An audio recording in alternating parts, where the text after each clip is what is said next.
எல்லாருடைய மனதிலும் மற்றவர்களிடம் பகிர்ந்து கொள்ள முடியாத அல்லது மற்றவர்களால் புரிந்து கொள்ள முடியாத பல போராட்டங்கள், கவலைகள் நிகழ்ந்து கொண்டுதான் இருக்கிறது.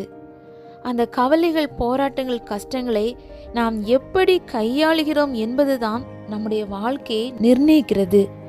சங்கீதக்காரனாகிய தாவீது 142ஆம் சங்கீதத்தில் இப்படியாக சொல்கிறார்கள்: கர்த்தருக்கு முன்பாக என் சஞ்சலத்தை ஊற்றுகிறேன், அவருக்கு முன்பாக என் நெருக்கத்தை அறிக்கையிடுகிறேன்.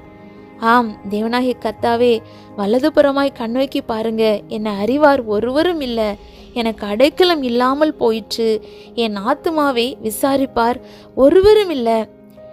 கர்த்தாவே, உம்மை நோக்கி நான் கூப்பிடுகிறேன், நீங்கள் தான் என் அடைக்கலம், ஜீவனுள்ள ஒரு தேசத்திலே என் பங்குமாய் இருக்கிறீர் அப்படின்ட்டு விதமான வார்த்தைகளை சொல்லி தேவனாகிய கர்த்தரிடத்துல இந்த சங்கீதக்காரனாகிய தாவீது முறையிடுகிறதை நாம் பார்க்கிறோம்.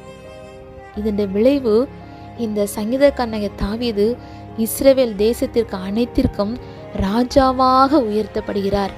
ஆம் தேவ பிள்ளைகளே, நம்முடைய கவலைகள், பாரங்கள் எல்லாவற்றையும் அதை கேட்கிற, அதை கவனித்து விசாரித்து தப்புவிக்க வல்லமையுள்ள தேவனாகிய கர்த்தரிடத்தில் நாம் முறையிடும் போது நம்மையும் அவர் ஆசீர்வதித்து உயர்த்த வல்லமையுள்ளவராக இருக்கிறார்.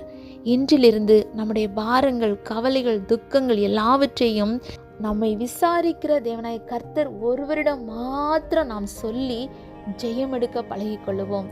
எந்த ஒரு சூழ்நிலையிலும் நீங்கள் சோர்ந்து போகாதீர்கள். உங்களை, இருதயங்களை ஆராய்ந்து பார்க்கிற கர்த்தர் ஒருவர் உண்டு. நீங்கள் உங்கள் கவலைகளை யாரிடம் சொல்லாவிட்டாலும் எல்லாவற்றையும் அறிந்திருக்கிற கர்த்தர் உங்கள் அருகில் இருக்கிறார். நீங்கள் கவலைப்படாதீர்கள். எல்லா கவலைகளையும் மாற்றி உங்களை சந்தோஷமாக வாழ வைப்பார். மகிமை தேவனுக்கே. ஆமேன்.